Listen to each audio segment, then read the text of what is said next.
नमस्कार, मी वर्षा योद्धा न्यूजमध्ये आपलं स्वागत. तर आज आपण आलेलो आहोत APMC मार्केट वाशी या ठिकाणी. आम्ही आलो होतो ते APMC मार्केटमधील जे कर्मचारी आहेत किंवा माथाडी कामगार आहेत त्यांच्या समस्या जाणून घेण्यासाठी. तर इथे आल्यानंतर आम्हाला ह्या गोष्टीचा अंदाज आला की या ठिकाणी यांना भरपूर समस्यांना सामोरं जावं लागतं आहे. या माथाडी कामगारांची जी बिल्डिंग माझ्या मागे तुम्हाला दिसते आहे ती थोडक्यात धोकादायक झाली असून त्याला टेकू देऊन आधार देण्यात आला आहे. मात्र इथले जे माथाडी कर्मचारी आहेत किंवा व्यापारी आहेत ते याबद्दल बोलण्यासाठी तयार नाही आहेत किंवा समोर येऊन ते त्यांच्या समस्या मांडू शकत नाही आहेत.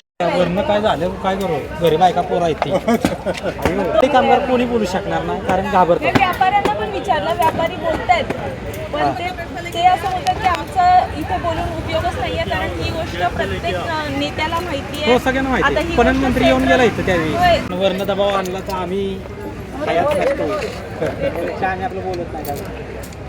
यामागे नेमकं काय कारण आहे ते समजू शकलेलं नाही आहे. याच्यावरून हा अंदाज येतो आहे की त्यांच्यावरती त्यांच्या नेत्यांचा किंवा संचालक मंडळामध्ये जे अध्यक्ष आहेत त्यांचा दडपण आहे का, हा प्रश्न या ठिकाणी निर्माण होतो आहे.